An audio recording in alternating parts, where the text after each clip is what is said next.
LockBit 2.0 Ransomware. Information shared by Team BitCloud.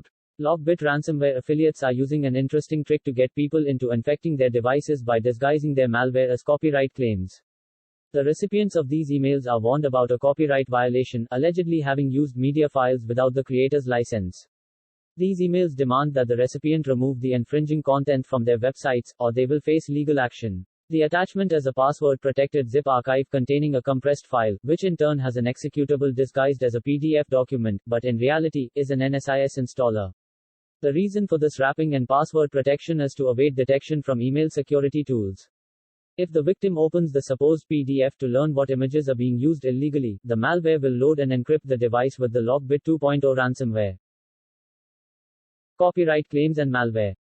While the use of copyright violation claims is interesting, it's neither novel nor exclusive to LockBit members, as many malware distribution campaigns use the same lure. Bleeping Computer has recently received numerous emails of this sort, which upon further analysis, we discovered were distributing Bazaar Loader or the Bumblebee malware loader.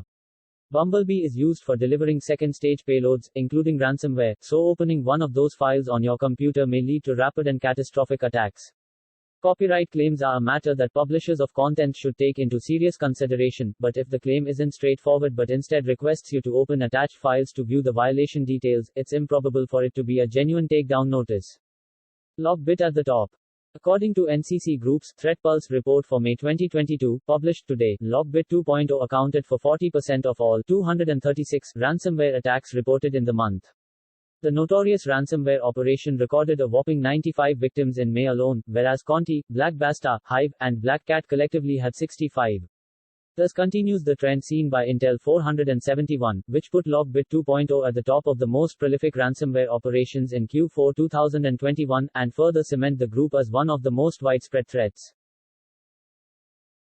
Like, share and subscribe our video at BitCloud on YouTube.